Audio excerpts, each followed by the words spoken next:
Hi, this is Amber King. Welcome to our first episode of Brave New Future. I would like to hope that you are all ready to and take this journey with us. I've got tonight Kelly Lane, and then we also have her daughter Abbey Lane later on. Welcome to the show, Kelly. You're muted, Kelly. Thank you, Amber, for having me. And thank you, Oz, for doing all the tech for the show. Yeah, we've got this streamed out on several different platforms. Big shout out to Roar Media and UpHill Media, where we are live streaming tonight. Also, wanted to get a shout out to one of our first donations on the show for Destiny McCarthy. Thank you so much for supporting our work. We hope you enjoy tonight and look forward to your participation and let us know what we think. Let us know what you'd like to hear from us as we move forward. Obviously, right now, we wanted to start out with our where in the world virus update we are. So we have, some interesting things to talk about tonight. There's been a lot of data, there's been a lot of pieces in the news, and some of the things that we saw today, just kind of had to do with, again, testing. We saw 3M shutting down outside sales. I'm personally concerned about sparking trade wars and free trade of supplies and manufacturing when we start closing borders and making demands by the government. So I'm very curious to see how that plays out. What are your thoughts on that, Kelly? I honestly have been paying more attention to the medical side of this and the media's coverage of it, honestly. So there were some charts that I saw today that kind of alarmed me about who was adhering to the stay-at-home orders or not, and kind of why that is. So I think initially when this came out, I was not quite sure what to think. Like, is the media overhyping this? How serious is it? Is it really just at the same rate as the normal flu? And because so many of us have grown to not trust the media anymore, it's not just Trump supporters that are saying CNN sucks. So, I kind of didn't really know what to think of it. But, as you start watching and paying attention to the statistics of this, it is very scary. And, just earlier today, it was below 7,000, and now we're up to 7392 deaths in the US so far. And we haven't reached the peak yet. So, No. Yeah, it seems, I mean, for Washington, I'm hoping that we've definitely slowed the curve. It's been kind of funny. The Seattle freeze is actually having an impact. That's always been talked about here. So it's just one of those things oh, where that's the antisocial. Sorry, it took me for a second. I was thinking it was the weather, but right, it's okay.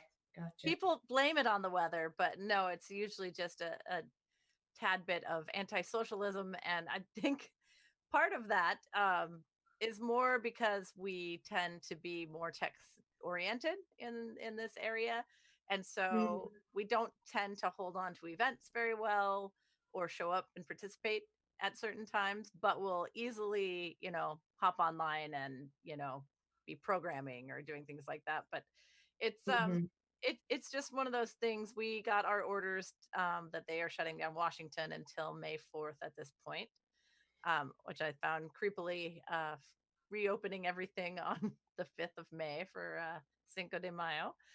Mm. So we do have some awesome graphics. One of the things I know you and I talked about was that we'd like to discuss here is some of the different information out there on which states and which areas did have, shelter in place, kind of stay safe, stay home. Yes, and I found something that it's from today, the 3rd, 6:15 p.m., which listed the states that still didn't have stay-at-home orders.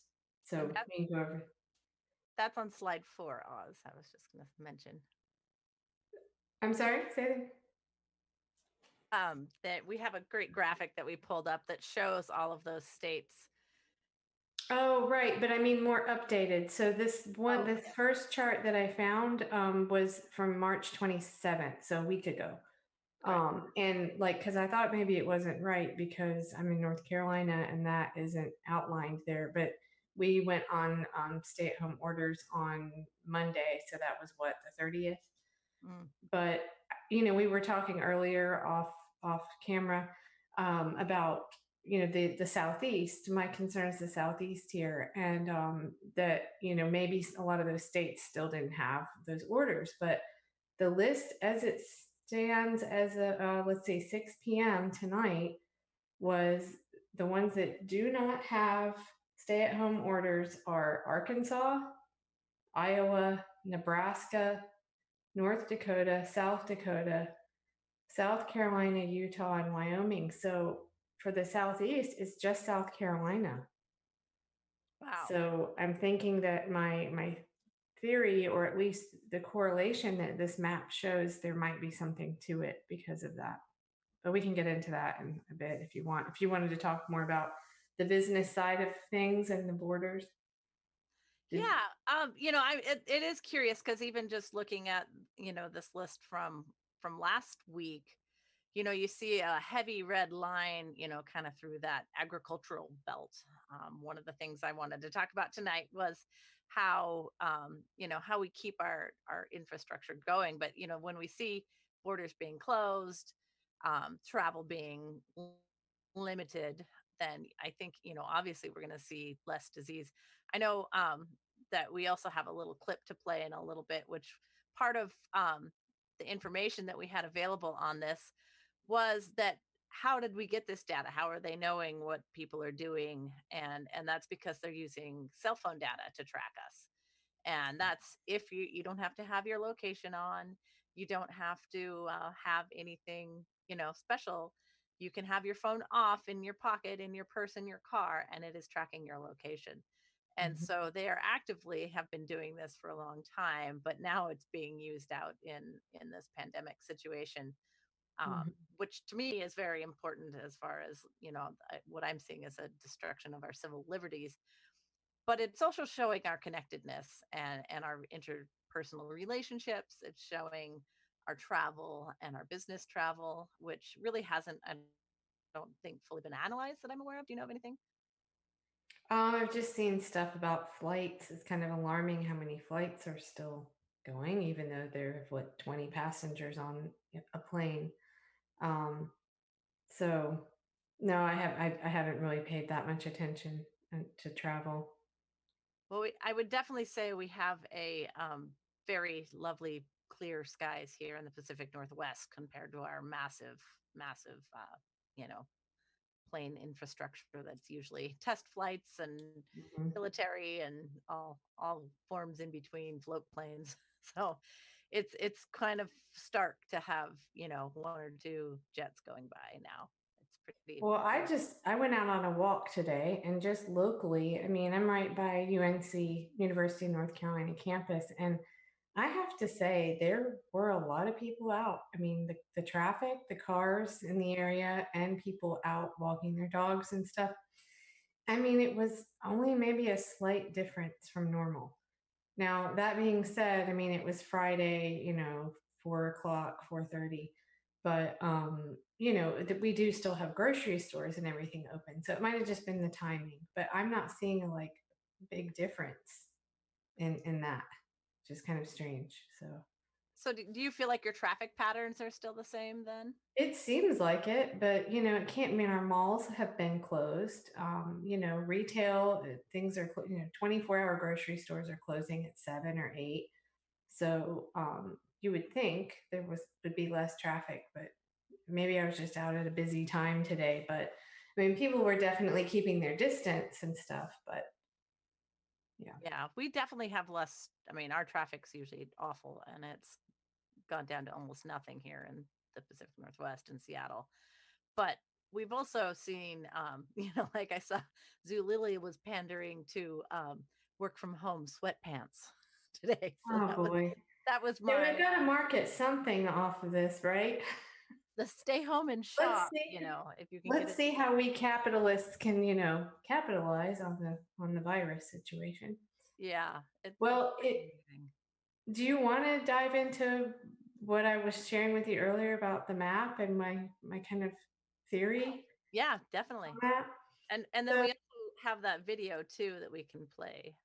oh, okay. Do you want to do that first? Sure, we'll give Oz a minute to get Okay. everything ready, doing all of our technical things behind the curtain. Thank you again. You're the best. Whenever we're ready, we'll roll with this. But this is this is real live cell phone data that they are showing. So whenever you're ready, Oz. Okay, here you go.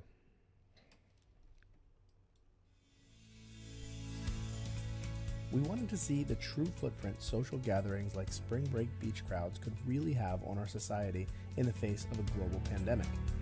To do so, we started with the big picture, powering our engine with billions of anonymized location data points from mobile devices across the globe.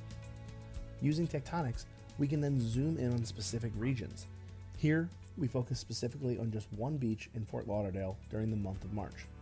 Again, each of these data points shown on the map corresponds to a unique mobile device active on a given day. You can see clearly that device activity spikes during the 2-week stretch of early to mid-March corresponding with spring break. No surprise. Now, using an analysis called a spider query, we can actually track movement of these devices over the remaining weeks of March, seeing where these devices went after spring breakers left the beach.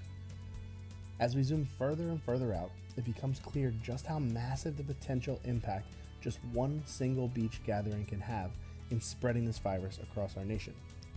It can be hard for us to realize sometimes just how connected our world really is, until the data tells the stories that we just can't see.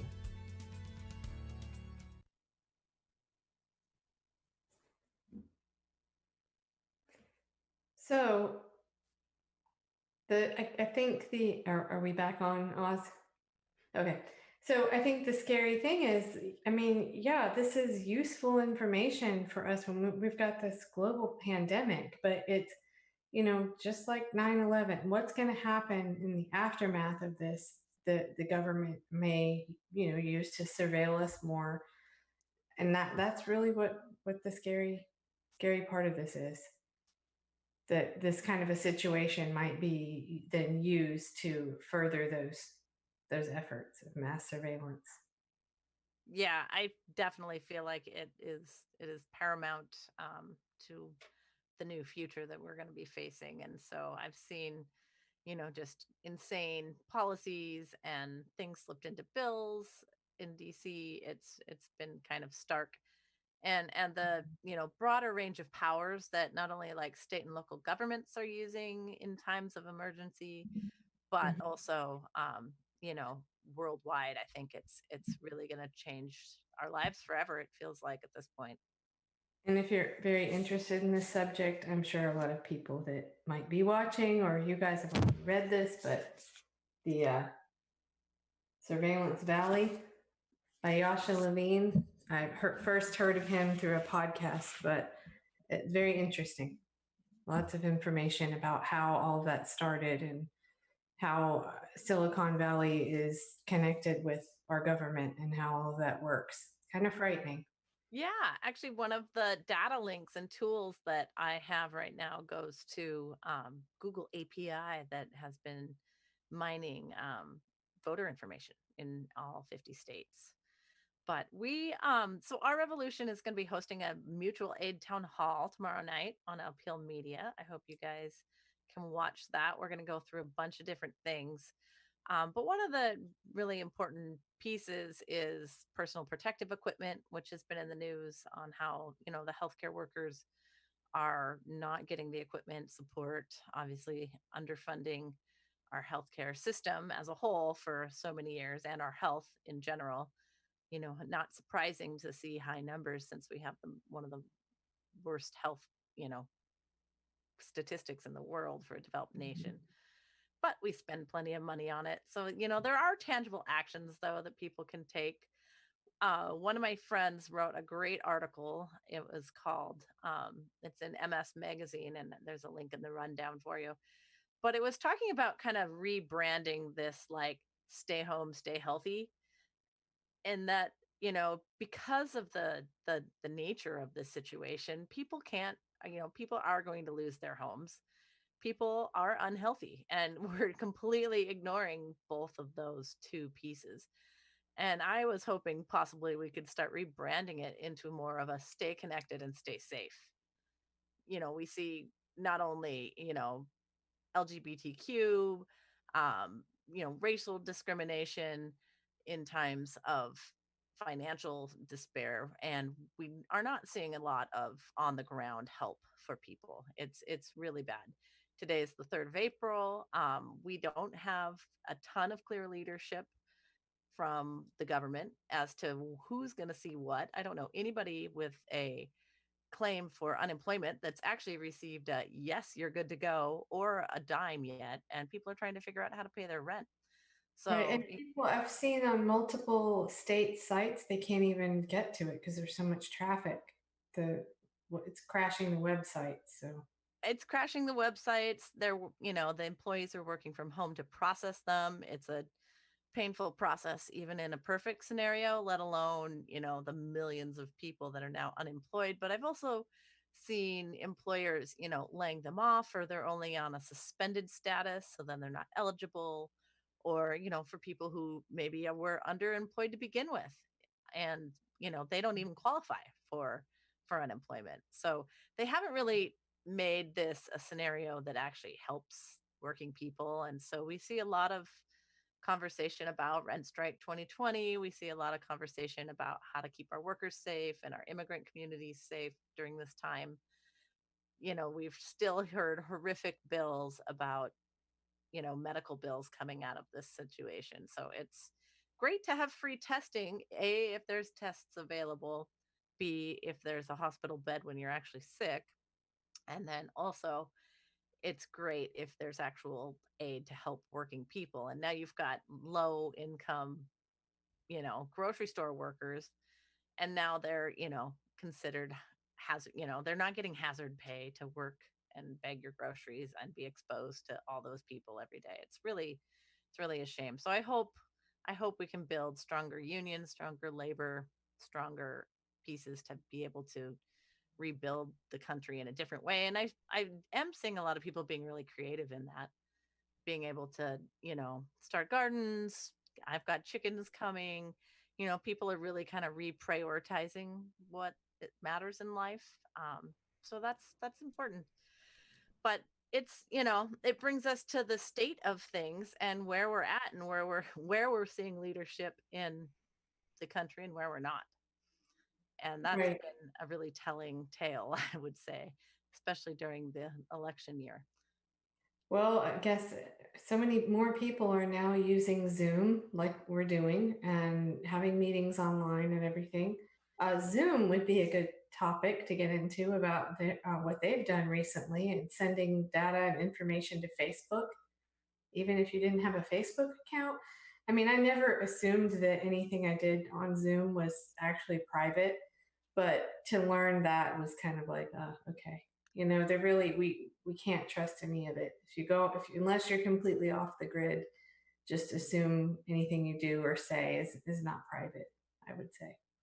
Yeah, it's a whole new world. It's our Mhm. brave new future, and we're gonna have to figure out how to navigate it. And Yeah, but it was kind of funny to see. I saw some tweets from media, the mainstream media people saying, "Oh, wow, isn't this cool? We're going to, report from home." And I'm thinking to myself, all of us, and all these other great independent media that we've been keeping up with for the last 3 years, at least 3+ years, we've already been doing that. Hello. But now we're going to have everything just flooded. I'm sure there's so much going on right now, but it's great that we have this avenue to talk.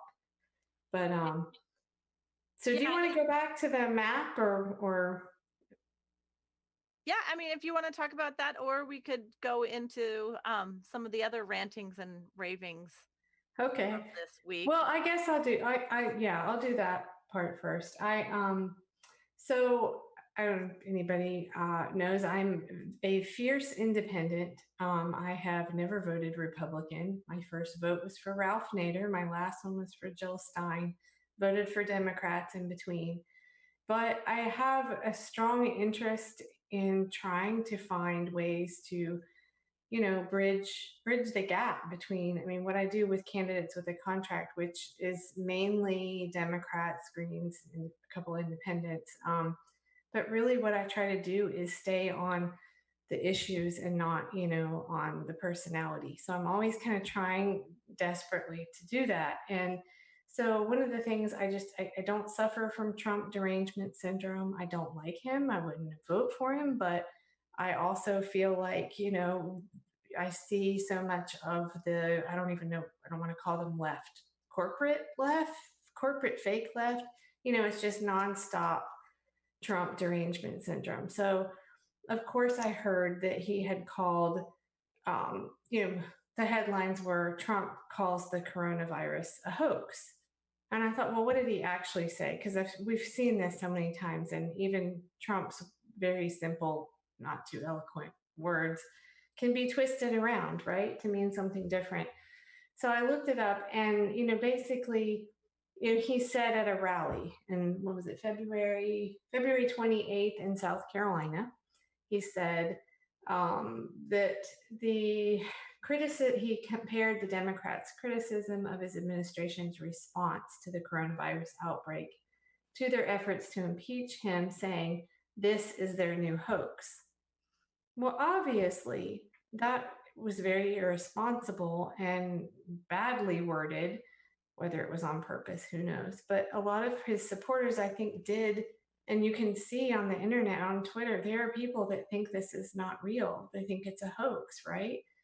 And I just got thinking about it more, and I thought, yeah, this is really something. I prefer to focus on if Trump does something, or whatever it is, if it's good or bad, focus on what he does instead of him as a personality, because we have to get away from that thinking with our candidates, whether it's Bernie or whoever. If we're just devoted to this personality, we're not willing to accept when they break away from what our core issues are, and we just blindly keep supporting them. It doesn't make any sense, right?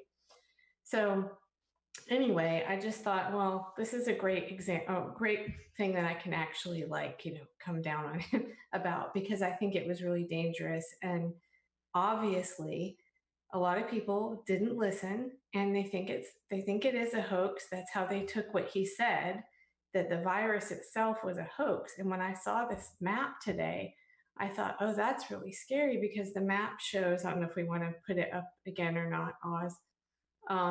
But the map was showing travel activity within the US. And I zoom in. So I'm very familiar with the state of North Carolina. I'm not from here, but I've lived here now most of my life. And I know what the blue areas are, which is Asheville and Chapel Hill, where I am. And also, if you look even at other parts of the Southeast, Atlanta is very blue. So in those spots, if you zoom in, you don't have to zoom in, Oz, but if you zoom in on this map, you can see those are white. And those are the areas that aren't seeing a lot of travel. And I thought, isn't that interesting? Because we know that the Southeast largely went for Trump, and there are a lot of his supporters there. And I wondered if, we can't say for sure, if maybe it's just a correlation, but if this reflected, his supporters not listening, not taking it seriously, that the virus is really a real thing, not a hoax, and that things are getting worse. Well, I think you also have to look at the large evangelical base also. Mm-hmm. And Mhm. that, they put Pence in charge, they're expecting him to pray it away. Mm-hmm. So, Oh, right. The guy, the it's pastor. a locust coming next. So, Right. I don't remember where that was. There was a pastor. I don't know if he was arrested, but he was insisting on holding church anyway. I don't I remember think what that was in Florida. Yeah. was it. Oh, yes, it was And they Florida. were one of the last states too to shut this down. And of course, Mhm. we're hearing the stories that, what was it, like 200 students that chartered a plane for spring break, and now Right. over half of them have it. One of the more interesting pieces too that I read this week was about they were actually talking about Mount Vernon, and there was a choir up there that held practice, and they weren't all sick. They, everybody was washing their hands, and they were met with, and this was a couple weeks ago. 65 of them showed up. I think they're middle to not little higher on age, but not super elderly. 45 of them ended up testing positive. Yikes. So they definitely are thinking this is airborne. I mean, right. Imagine the process of singing, and you're getting the large breath and air out. But that was a huge number. They weren't super close. Nobody had any signs of illness. They were being very cautious. I mean, as far as people knew at that time a few weeks ago. But right. It's just kind of a perfect case study of what. Yeah. Well, look, so since the map, I don't know if I guess it's not still up on the stream, but so the map, if you mentioned Florida, you look at Florida, again, you've got where the panhandle is showing so much, that's Trump territory. Florida is like divided in half, blue and red. If you look at the southern part of Florida, they're following largely the stay-at-home orders. And look at the panhandle, they're not. And then if you look at the rest of Georgia, Alabama, Mississippi, they're not following the stay-at-home orders. So I think that's really dangerous, and that will be on his head. However, I want to say, of course the media will love this to go after him about it, but who is also to blame in that? The failure of our media for the past at least 3 years, probably longer, but at least 3 years to operate as the fourth estate, as it's supposed to practice real journalism, is what's led to this. People not trusting what they see on corporate news.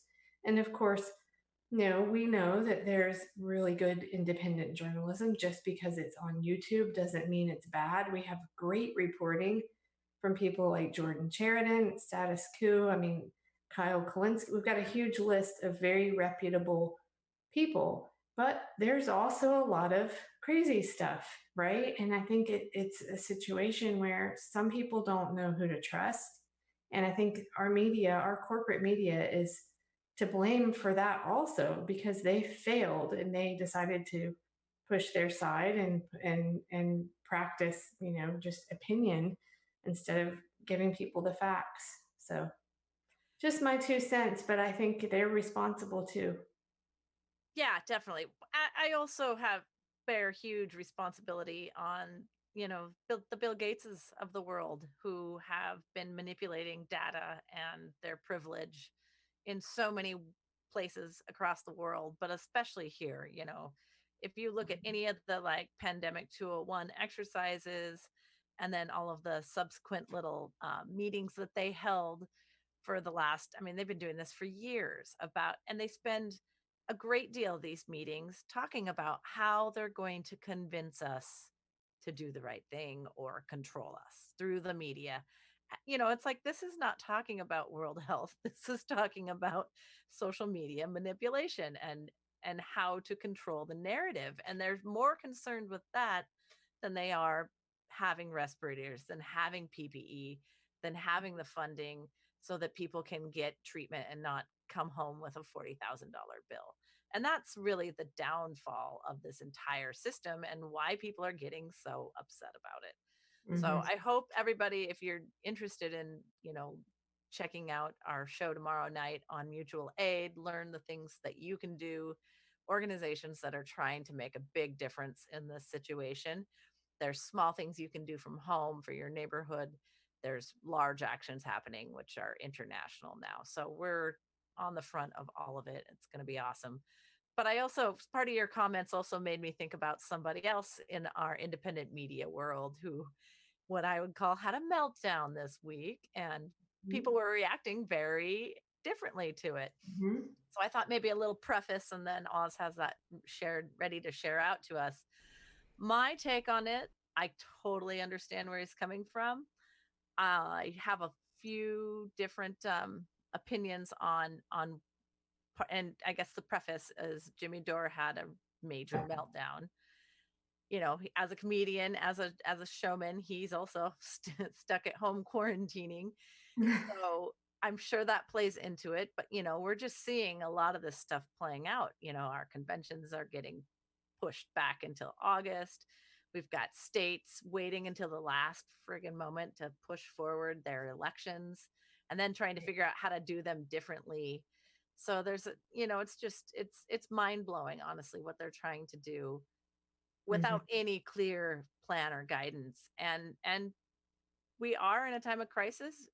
Bernie stepped up to the plate at some occasions, and sometimes he takes, he's too nice to take that route that I think probably Jimmy wanted him to. And so he had a little meltdown, and people are really reacting strong to it. What are some of your setups of this piece before we play it? I am just very pleased to see. I am pretty hardcore on the subject. I think that it is way past time for us to insist that I'm a Dem exit person. I fully support anybody that has been continuing to support Bernie. I was a big Bernie supporter in 2016. I would never vote shame anyone. I think, good for you to try to reform it from within. I don't believe it will happen. Not as long as any member, anyone is within the Democratic Party and continues to say things like, I just had to do this, or, just making excuses and playing by their rules. I think unless you're going to really draw a line in the sand and say, this is it, we demand this, it's not going to change, because they are ultimately beholden to their corporate donors, and that's it. So I'm more in the Dem exit camp, and I have always really appreciated Jimmy Dore's willingness to just call it like it is. Doesn't care what so I appreciate it, and I think he's very right about what he said. I guess this would be the point where I say, if there's small kids in the room, you can exit. Right. We're going for it. We know you're all stuck at home watching this with us, so enjoy. Yeah, Jimmy's definitely got his passion on, but he's in pain having to say this. This is titled "Feckless Sanders Campaign Finally Listens to Jimmy Dore," and this is just an excerpt. It'll run a couple of minutes anyway.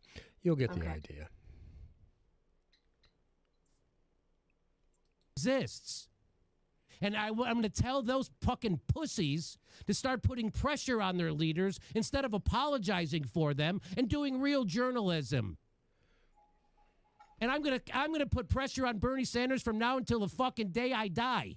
And I'm going to put pressure on AOC and Ayanna Presley and fucking Tulsi and every Monroe Khanna and every motherfucker who wants people to vote for them. I'm going to pressure the fuck out of them to stop rolling over for Nancy Pelosi and call her out. And if you want to keep pretending Bernie Sanders got something into that stimulus bill when he didn't, then thank you for the viewers. Go watch those people if you want to be lied to about Bernie Sanders. Go watch them. If you think there's heroes involved in the stimulus bill that are progressive, go watch the shows that tell you there's heroes, because there aren't any. Go watch them. But I'm going to fucking tell you the truth. And I'm going to get something done. I just got the fucking Bernie Sanders to fucking do something. He stopped. God fucking damn it. It's not that hard. Do you see how not hard it is? Do you see how everybody in his campaign is afraid of my text today? Do you see how it's not that hard?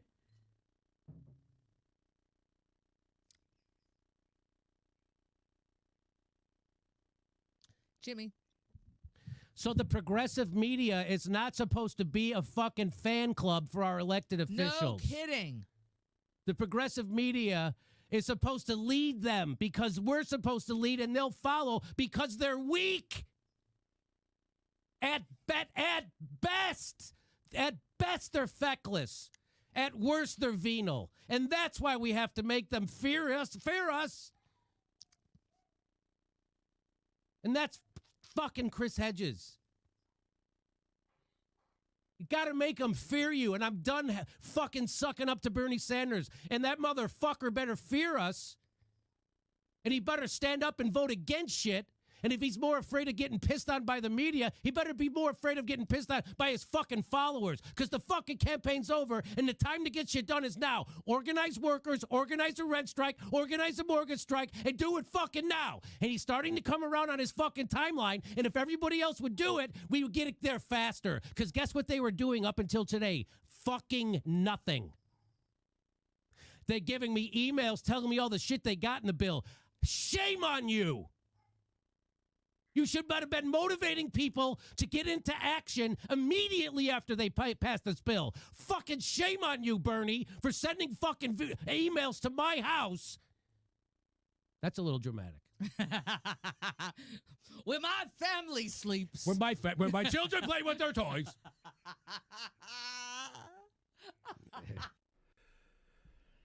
Okay, well, you got the idea there, and we didn't have too many people drop off, just two. But again, I'll let you guys expand on that. I think he nailed it there, and I am still a Bernie follower. I always will. He set it down. I don't join this other than the truth. So you guys go for it.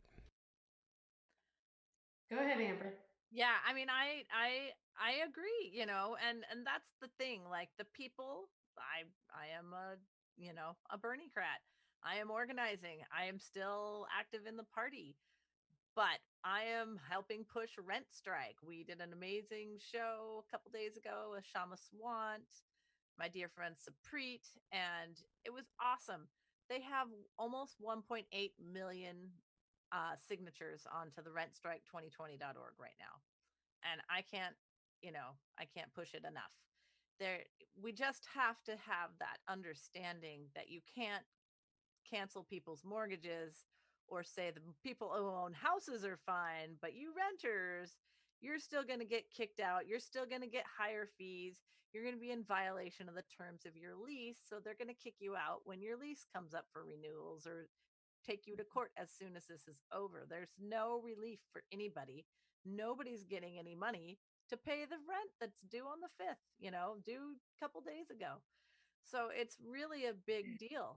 We have to support people and we have to get motivated and figure out how to do this while we're all supposed to be staying at home. I saw an amazing thing also in LA.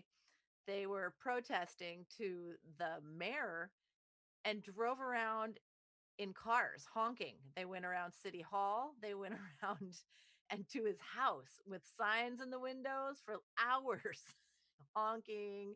We have, if we're going to have to protest socially distanced, damn it, we'll do it, and they need to understand that. And we need leadership at a national level from people who claim to be this progressive. We can't just, everybody's my friend Joe. And, even though nobody's going to vote for him, he has zero ground game, zero campaign, going to get his ass kicked against Trump. We're not buying that anymore. We're not just gonna fall like lemmings. The pitchforks are coming, even if they have to hang them out the car window. I think the pitchforks are coming. Yeah. Sure. So I really actually want to get into something about that with the rent versus people that have a mortgage. I think because I've seen a lot of stuff, conversations on Twitter.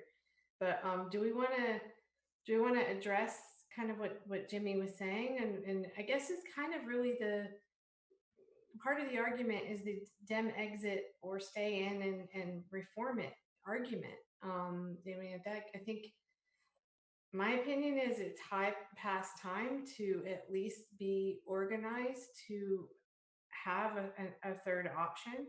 I think we can still try to get the Democratic Party to reform, but I think they're showing again through this primary that it's not going to happen. So what are what are our efforts going to be going forward to organize for a third party? Now, actually, I have a question about Jimmy Dore, and I was in the middle of moving, so I missed it. Does anyone know when Tulsi dropped out and backed Biden, what was Jimmy's response? Because I know he was a big supporter of hers. I missed that.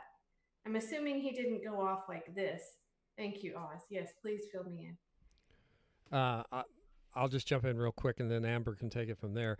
Jimmy actually interviewed Tulsi. It was quite an extensive interview. It ran 30 minutes, and for the first, yes, I saw a bit of it. I'm sorry. Yeah, yes. no. Yeah, it's it was actually, he was asking painful questions out of the gate to Tulsi, but he was maintaining his composure respectfully because they're friends. It's just like Tulsi's friends with Jimmy and Steph and Nico and the rest of them out there, and but you could see in that interview how painful it was.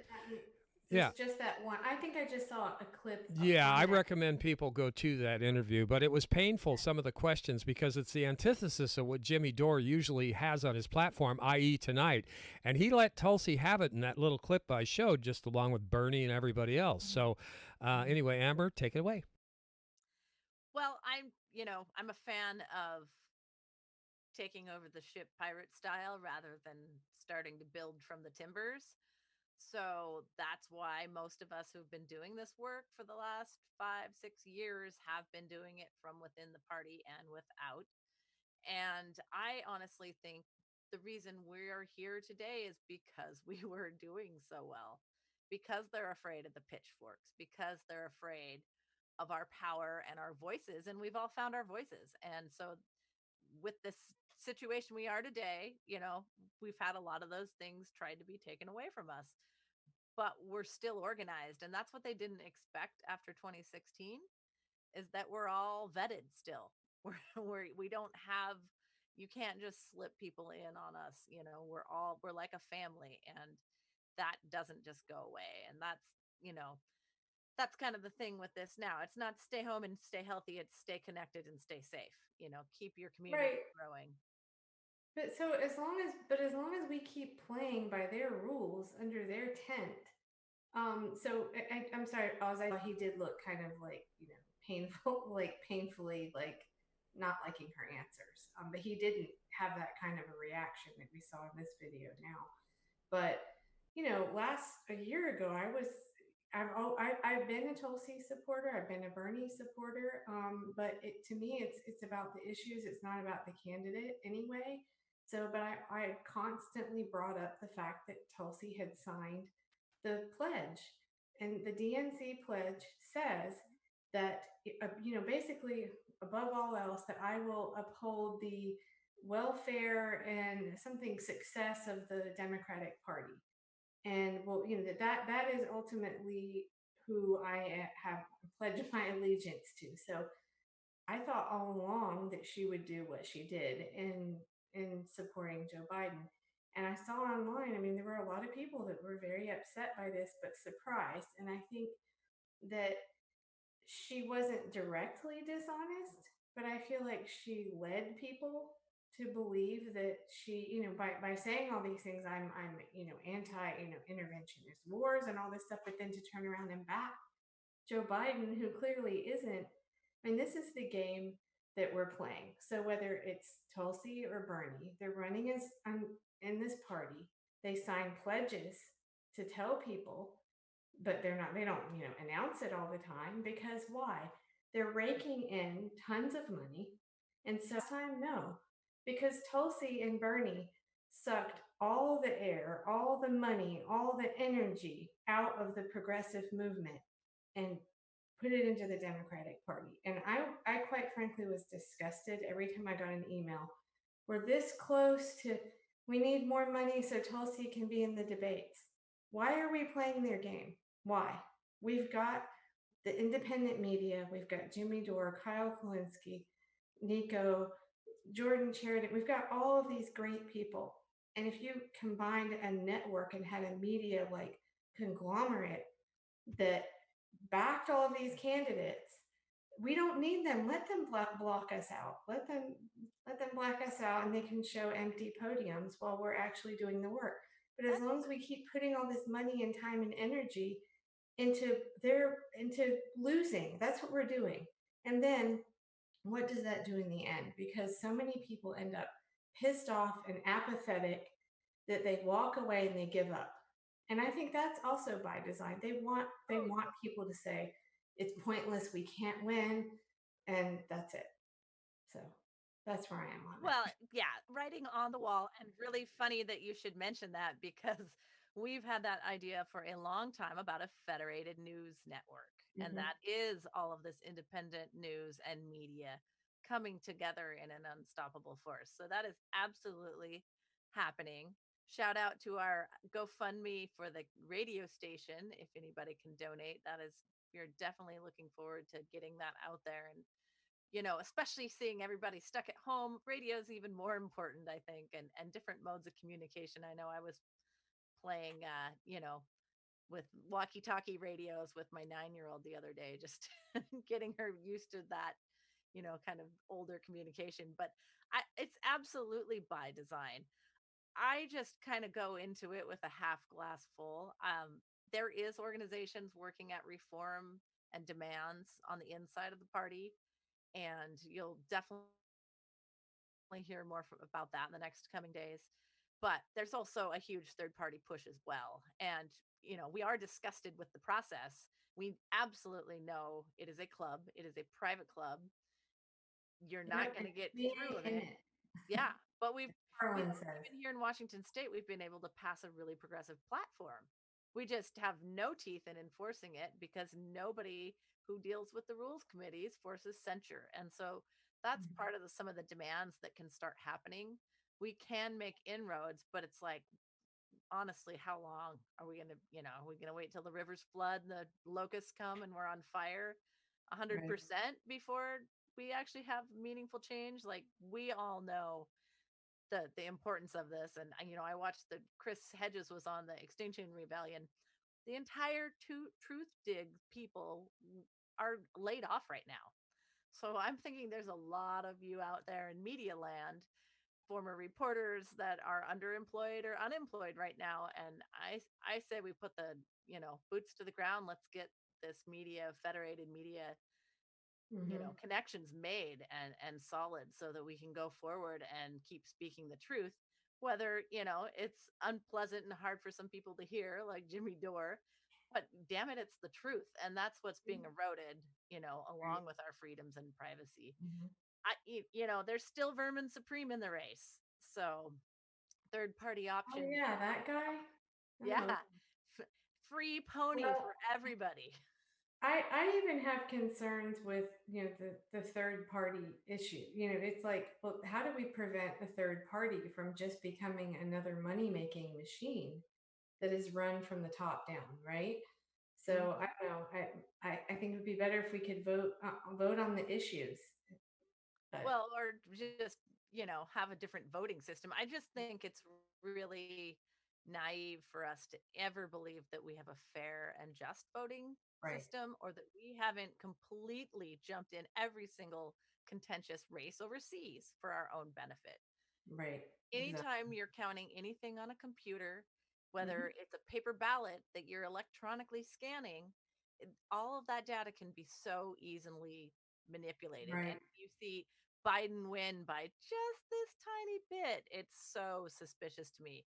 When we're not holding our own, election exit poll results that have us interfere in other countries not being followed, right. I just, the whole process is just bullshit. And so we're going to call it out and we're going to keep going with it. Yeah, I remember there was a petition to the UN in 2016 to please come investigate the US elections. And I don't know if I signed it. I don't know if it ever gained any traction, but yeah, we don't have free and fair elections. Just ask Tim Canova and, Yeah. and many others.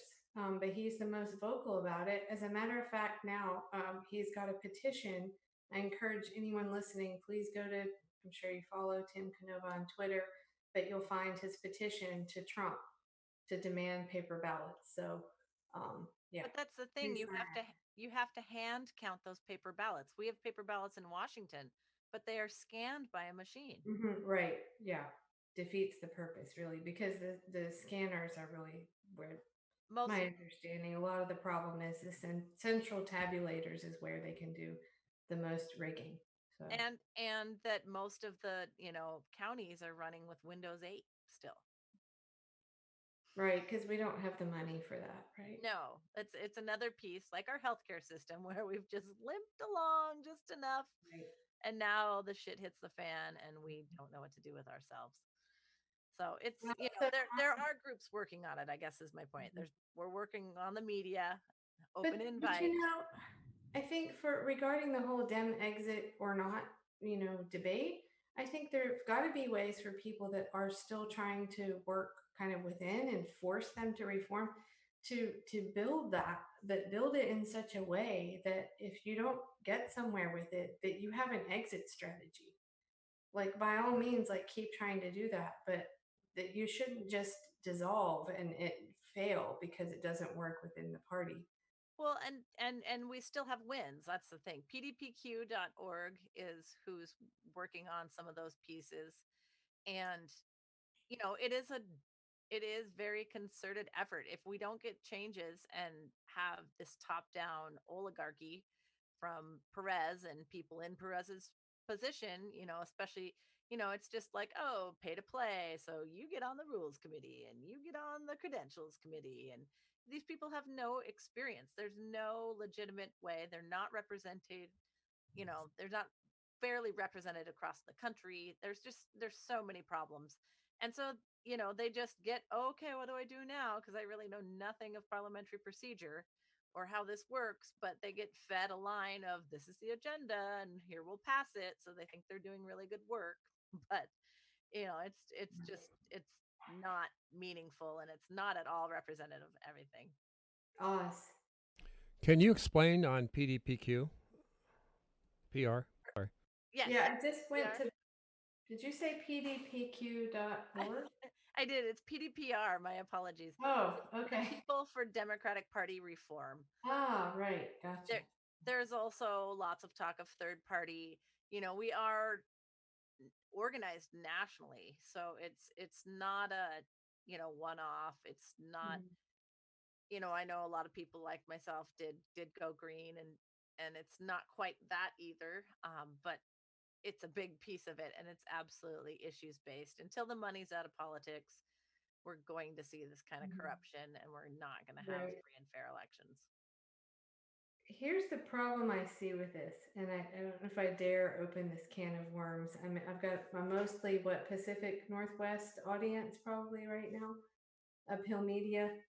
Unless they're completely off their time zones with Yeah, okay. Well, so this is within the Democratic Party. I mean, Democrat is such a bad word now to so many people, and we're looking at it's a country where we've got, I think it's 60 something percent now people consider themselves independent.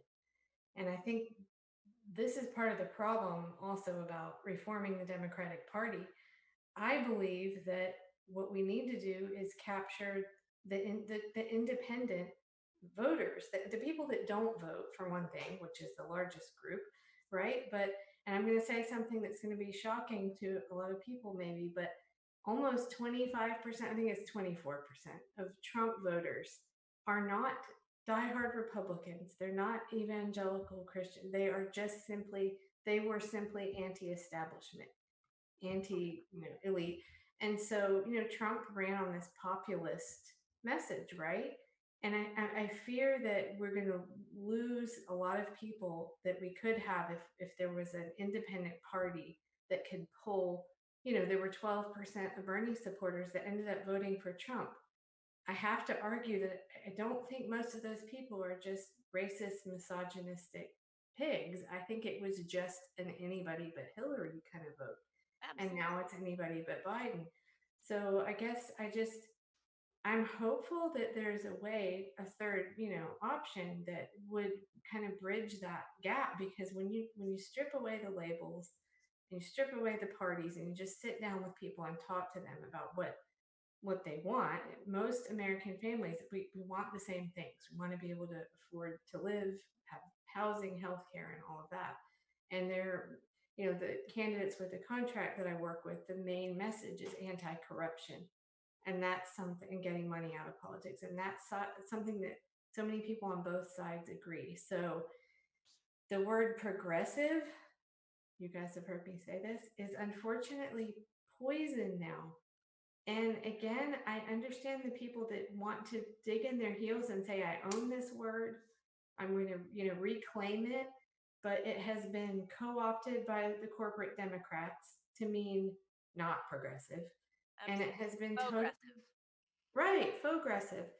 And it has been totally smeared by the right. I heard Tucker Carlson, 2 or so years ago, saying that word, saying progressive on the air, and there are people that aren't political like we are. They don't care about all this stuff. They just hear progressive, and it's like on the right, it's socialist, and they're going to shut down. They're not going to listen to you. So I wonder how many progressives could be convinced to just still be progressive, but in the rhetoric, don't use the language is so important. It's like a George Lakoff. Hang on, where's his book?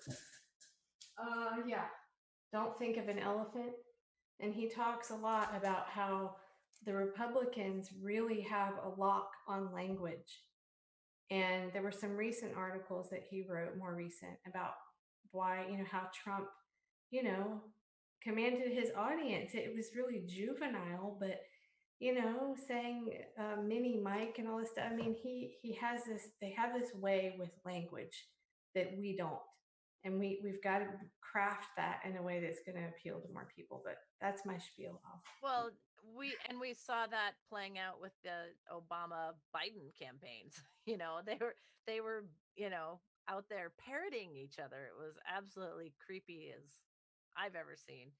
But that's just to be expected of where we are in this situation. So yeah, it's hard. I'm still committed to doing the work because I think I can still make a difference. And nationally, I'm frustrated as hell. I don't know what's going to happen. I still am curious how they're ever going to have an in-person convention, or what we're going to have a month and a half of a general election race. I mean, So you mean you're still committed within the party? I am, yes. Yeah, and I don't think, to be clear, I don't think that should be an argument between those of us that don't and do. I mean, Pat, Cody, libertarian friends. Yeah, I don't. It's not worth all that infighting. I saw there was all this infighting between the Bernie and Tulsi supporters. I mean, come on, we all pretty much want the same things. It was just silly. So yeah, I hate to see that. I just think that we have to support each other in whichever way that whatever avenue we're gonna get there. I think we just need a lot thicker skin to get through it and be impervious to the next round of attacks, because we know they come.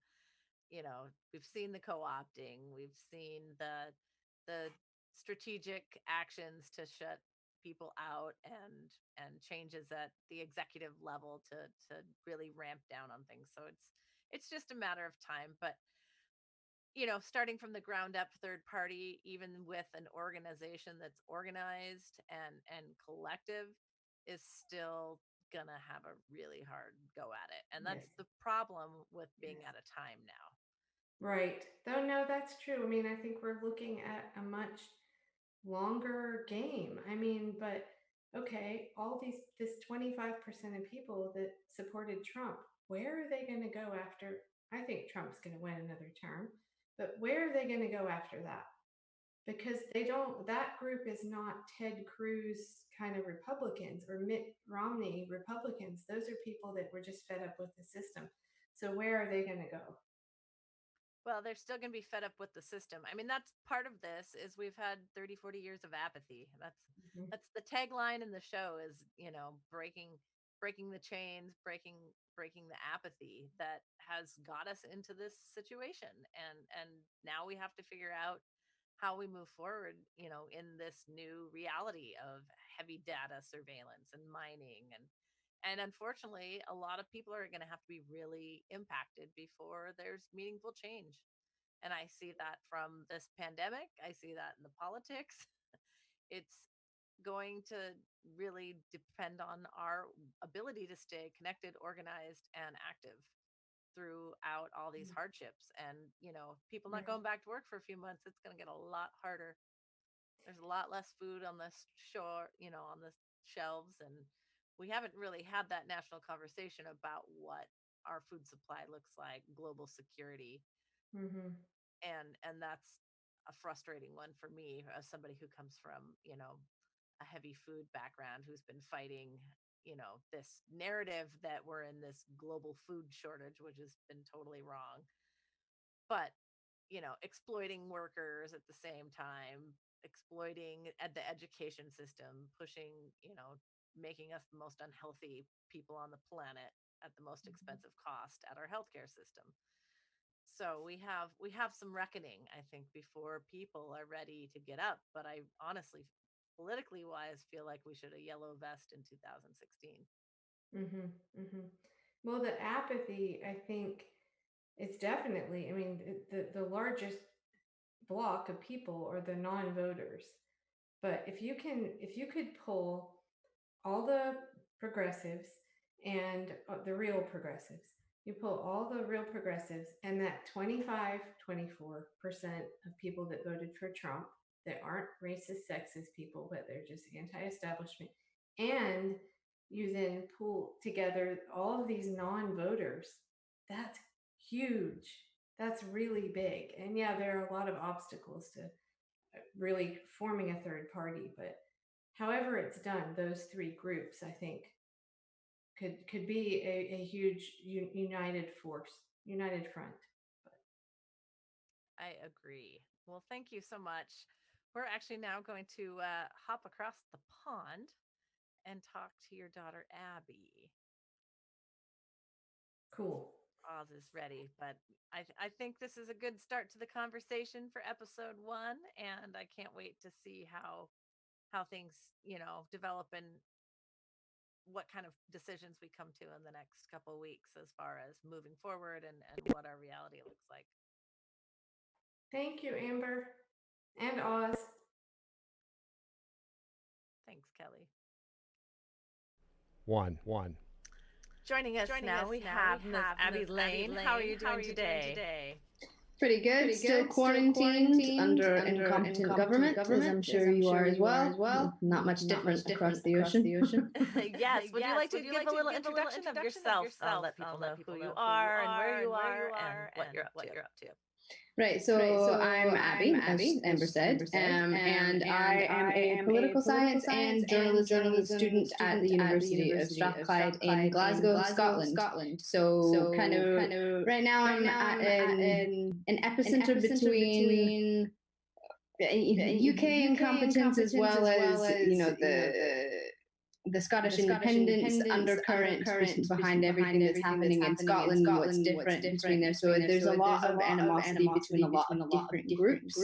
But the good thing is that everyone that I've really talked to over here is kind of reached an agreement that what's happening right now with the NHS not being funded enough is kind of just putting everyone in a very difficult situation with coronavirus. So that's good. So when did your the lockdown officially begin? And was it different than other parts of the UK? Well, it was put in effect, I believe. I don't even remember what day it was.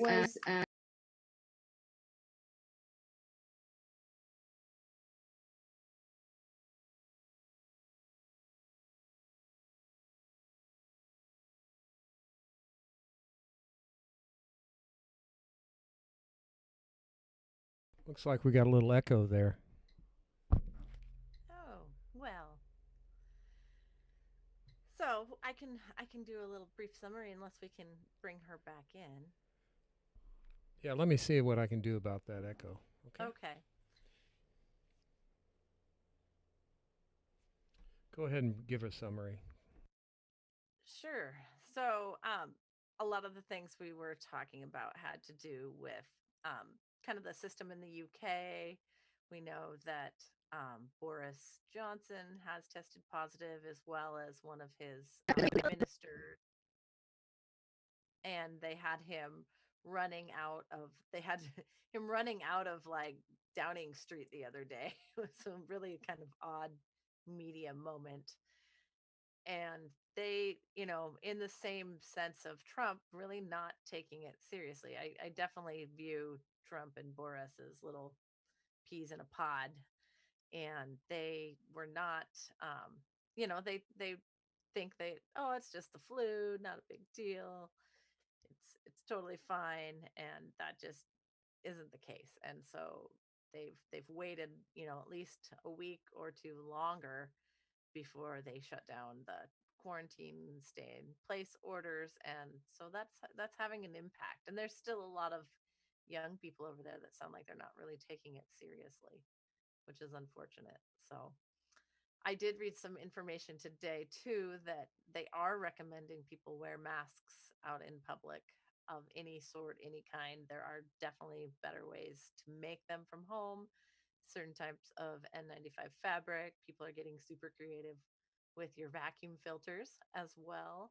I know some friends that are making 3D printed ones that you can heat up with a hair dryer or a heat gun and then mold to your face. I also definitely recommend checking out the EPA list of approved chemicals to clean and sanitize. Vaporized hydrogen peroxide that's activated has been one of the best cleaning advice and chemicals that they're using as well. Well, yeah, and I followed up on that lead about doctors hope 3D printed nasal swabs will help address the COVID testing in short supply. I hear they're having that in the UK. So the actual swabs that they use to test for the COVID is an issue, and people are using their 3D printers to help with that. So. Yeah, and that's, again, this is going to be part of that bigger discussion tomorrow night on mutual aid, but there's so many ways that we can help and work on some of these pieces to really bring that conversation and ability to get our manufacturing back and support labor and support healthcare. We have huge pushes at a national and state level for universal single payer healthcare. WholeWashington.org is huge. And then, of course, Bernie and Pramila Jayapal's bills that are in the House and Senate. So it's time to really make these happen and bring them forward. And I hope we can do that very soon. Shall we try Abbey again? See if I fix the sound, maybe? I hope. If I don't, we're going to have to move on and save that interview because it's a great interview. I don't know what happened with the sound, but my sound guru is not here, so you're stuck with Oz. So let's give it a shot, shall we? Yeah, let's do that. If it doesn't work, it's been over an hour or two, so we can let people move on to the next episode of Tiger King or whatever else is on your playlist. Yeah, let's give it a try, and I'll give it a whirl here. It's going to take about 40 seconds, and then I'll know whether we're good or not. All right, awesome. You're the best. I hope so.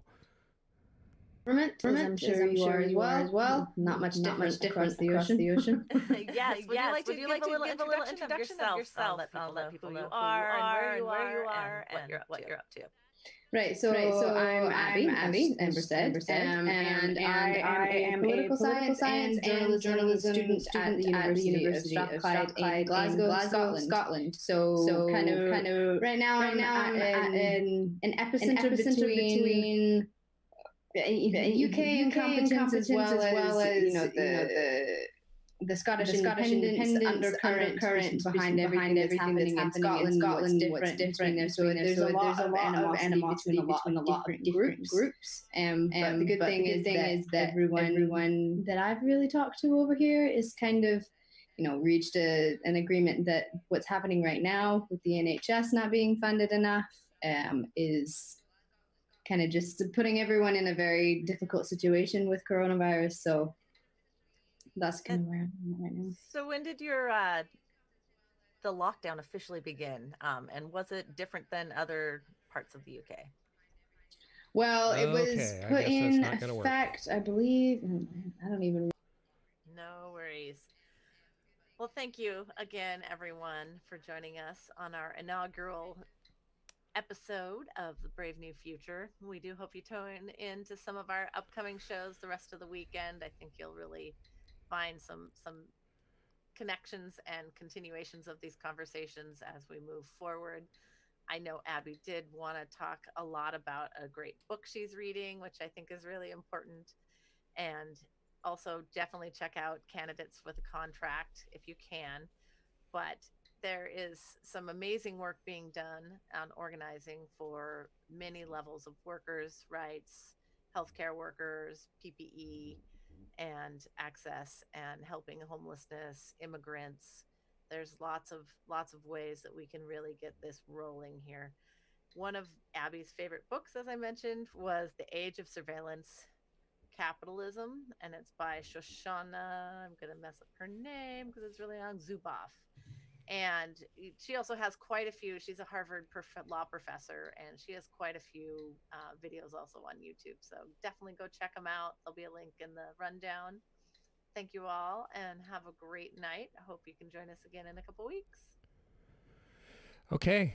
Thank you very much, Amber. I apologize for the sound glitch. People are saying in the chat that it was okay. And I don't know why, but I'm going to make sure because we're going to hear that next week, right? Yeah, definitely. We can revisit parts of this. It's a great little interview that we were able to put together, and I hope to bring in some more friends from around the globe. Okay, fantastic. Thank you so much. Thank you. And again, shout out to UpHill Media and Oz and Franklin, who are helping assist behind the scenes and help us put some money in the bucket to help us get that radio station going in Oregon for us. Good night. Good night.